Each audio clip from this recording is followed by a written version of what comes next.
वो कहते हैं ना कि कोशिश करने वालों की कभी हार नहीं होती, और ऐसी ही कोशिश कर रहा है टीम इंडिया का एक वो खिलाड़ी जिसका नाम है ईशान किशन।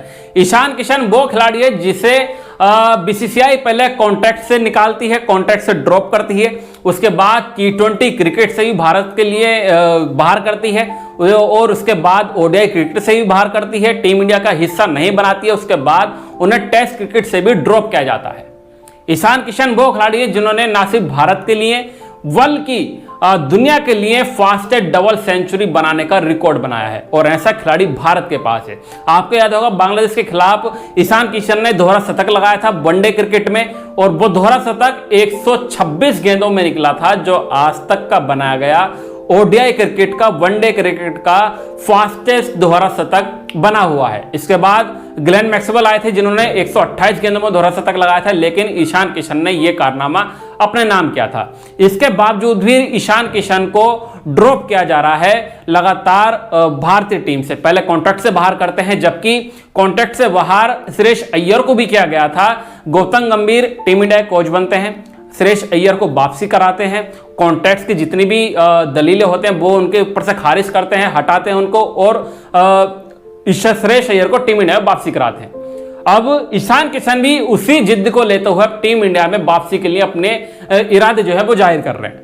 अब ये इरादे जाहिर किए हैं उन्होंने दिलीप ट्रॉफी में। दरअसल दिलीप ट्रॉफी जो खेली जा रही है उसके दूसरा जो मैच शुरू हुआ है 12 तारीख से, जो मैच शुरू हुए हैं, पहले इंडिया ए और इंडिया डी के बीच में मुकाबला शुरू हो चुका है, वहीं इंडिया बी और इंडिया सी भी मुकाबला खेलने उतरी है, जहां पर इंडिया सी में ईशान किशन ने वापसी की है। पहला मैच ईशान किशन इसलिए नहीं खेले थे क्योंकि वो चोटिल थे, जिसके कारण दिलीप ट्रॉफी के पहले मैच में वो हिस्सा नहीं बन पाए थे।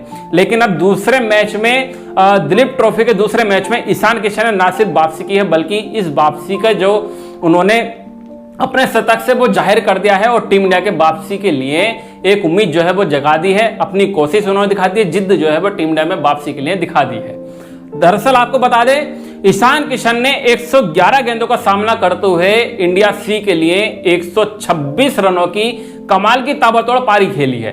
वनडे ओडीआई क्रिकेट अंदाज में ये पारी आई है, और इस पारी में उनके बल्ले से 14 चौके निकले हैं और 3 कमाल के छक्के देखने को मिली हैं। इससे पहले अगर बात की जाए, ईशान किशन बुची बाबू टूर्नामेंट का भी हिस्सा थे।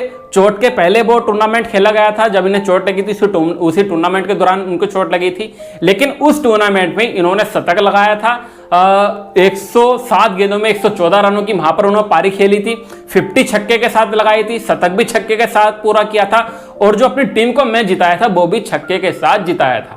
और ऐसे में 2 टूर्नामेंट वो खेल चुके हैं, और दोनों टूर्नामेंट में बैक टू बैक शतक उनके बल्ले से लग चुके हैं, यानी कि 2 मैच और 2 मैचों में 2 शतक अब ईशान किशन के बल्ले से लग चुके हैं। अगर उसी टूर्नामेंट में बात की जाए तो दूसरी पारी में उन्होंने 41 रन की पारी खेली थी ईशान किशन ने, और अब दिलीप ट्रॉफी में 126 रन की पारी खेलकर बीसीसीआई को अपनी एक जिद्द जो है वो दिखा दी है कि आपने जितने भी अटकलें मेरे ऊपर लगाई थी, आपने मेरे को कॉन्ट्रैक्ट से बाहर किया था, आपने मुझे टीम इंडिया से पूरी तरह से बाहर कर दिया, चाहे वो T20 क्रिकेट हो, चाहे वो वनडे क्रिकेट हो, चाहे वो टेस्ट क्रिकेट हो, लेकिन अब मैं पूरी तरह से तैयार हूं। दरअसल आपको बता दें, ईशान किशन को टीम इंडिया से इसलिए ड्रॉप किया जाता है कि वहां पर ओपनिंग में आपके लिए जगह नहीं बनती, क्योंकि ओपनिंग में आपके रोहित शर्मा हैं, यशस्वी जायसवाल हैं, शुभमन गिल हैं, और दूसरे खिलाड़ी भी आपके लाइन में लगे हुए हैं, ऋतुराज गायकवाड़ भी हैं। तो ऐसे में ईशान किशन को इसलिए बाहर किया जाता कि ओपनिंग में पहले ही हमारे पास इतने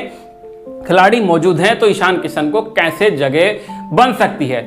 लेकिन अब ईशान किशन ने ये जो पारी खेली है, आपको बताएं, दरअसल जब इंडिया सी के 2 विकेट गिर गए थे, तब ईशान किशन नंबर 4 पर बल्लेबाजी करने आते हैं, और नंबर 4 पर आते ही इतनी कमाल की 126 रनों की पारी खेलते हैं। ना सिर्फ 126 रनों की पारी खेलते हैं, बल्कि 5वें विकेट के लिए बाबा इंद्रजीत के साथ मिलकर 189 रनों की 189 रनों की कमाल की ताबड़तोड़ साझेदारी जो है पार्टनरशिप उनकी तरफ से देखने को मिलती है। और ऐसे में ईशान किशन अब ओपनिंग के लिए लड़ाई नहीं कर रहे हैं टीम इंडिया में, बल्कि अब ये जो लड़ाई उनकी तरफ से देखने को मिल रही है वो मिल रही है विकेट कीपर बल्लेबाज जो नंबर 4 नंबर 5 पर खेलने के लिए आते हैं। यानी कि आप अगर बात करें नंबर 5 पर टेस्ट क्रिकेट में, टेस्ट क्रिकेट की बात करें या फिर चाहे आप वनडे क्रिकेट की बात करें, तो यहां पर ईशान किशन अपना दावा जो है वो पूरा पुख्ता कर रहे हैं। और ये अगर दावा पुख्ता कर रहे हैं तो ये जो परेशानी खड़ी होती है, ये परेशानी ऋषभ पंत और केएल राहुल के लिए जो है वो खड़ी हो रही है, क्योंकि ऋषभ पंत चोट के बाद वापसी की थी।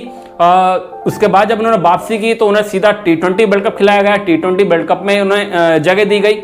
और वहीं केएल राहुल भी अब वापसी कर चुके हैं, लेकिन अब ऐसे में ईशान किशन के ये 2 शतक टीम इंडिया में वापसी के लिए अपनी जो उनकी दमदार फॉर्म है वो उसको जाहिर कर रहे हैं कि मैं फॉर्म में पूरी तरह से हूं और आप मुझे, अगर आप भले मेरे को ओपनिंग में जगह नहीं देते हैं तो लेकिन मैं आपके लिए नंबर 4, नंबर 5 या फिर नंबर 6 के लिए पूरा फिट खिलाड़ी जो है वो बैठता हूं। विकेट कीपर के तौर पर आप मेरे को खिलाइएगा, मैं नहीं मानता कि आप मेरे को ओपनिंग कराएं, लेकिन मैं नंबर 5 पर खेलने के लिए पूरी तरह से तैयार हूं आपके लिए। आप भी एक विकेट कीपर के ढूंढ रहे हैं। पहले अगर ऋषभ पंत चोटिल हुए थे तो आपको कोई विकेट कीपर बल्लेबाज नहीं मिला, कैश भरत आए, केएल राहुल आए, उसके बाद ध्रुव जुरैल ने भी एंट्री मारी, लेकिन कोई भी विकेट कीपर बल्लेबाज जम नहीं पाया। अब ऐसे में ईशान किशन जो है नंबर 5 के लिए भारत के लिए अपना दावा पेश कर रहे हैं कि आप मेरे को विकेट कीपर बल्लेबाज के तौर पर आप मेरे को सेलेक्ट करें और टीम इंडिया में नंबर 5 की पोजीशन, जो test cricket world test championship का जो दौर चल रहा है, बांग्लादेश के खिलाफ टेस्ट सीरीज का आगाज होगा। इसके बाद काफी सारी टेस्ट सीरीज जो है वो वहां पर भारत को खेलनी है। ऑस्ट्रेलिया का दौरा है, इंग्लैंड से खेलनी है, न्यूजीलैंड से भी टेस्ट सीरीज खेलनी है, तो यहां पर बड़े काफी सारे मैचेस जो होने वाले हैं। अब ऐसे में ईशान किशन को अपनी जो दावेदारी वो पेश कर रहे हैं कि नंबर 5 के लिए अब देखना होगा कि टीम इंडिया बीसीसीआई ईशान किशन को नंबर 4 या नंबर 5 पर ऐसा विकेट कीपर बल्लेबाज के तौर पर कितने दिनों में, कितने मैचेस के बाद, कौन सी सीरीज में, कौन से दौरे पर, या फिर ऑस्ट्रेलिया के खिलाफ, इंग्लैंड के खिलाफ, न्यूजीलैंड के खिलाफ कब वो चुनती है, ये देखना दिलचस्प होगा। लेकिन आपका क्या मानना है ईशान किशन की इन पारियों को लेकर? ये जो फॉर्म ईशान किशन ने अब टीम इंडिया में वापसी के लिए दिखाई है, क्या आप भी आपको भी यही लगता है कि ईशान किशन को अब टेस्ट टीम में उनको हिस्सा बना लेना चाहिए? जैसे कि ऋषभ पंत कमाल की फॉर्म में है, उनका भारत के लिए स्टेट जो है वो कमाल का है, लेकिन अगर उनका बेस्ट रिप्लेसमेंट अगर कोई होता है तो वो ईशान किशन है। तो ईशान किशन के बारे में आपका क्या कहना है? अपनी राय कमेंट बॉक्स में जोड़ दें। फिलहाल हमारी रिपोर्ट में इतना ही। क्रिकेट से जुड़ी खबर पाने के लिए हमारे चैनल को सब्सक्राइब करें। अगर वीडियो अच्छी लगी तो वीडियो को लाइक जरूर करें। धन्यवाद।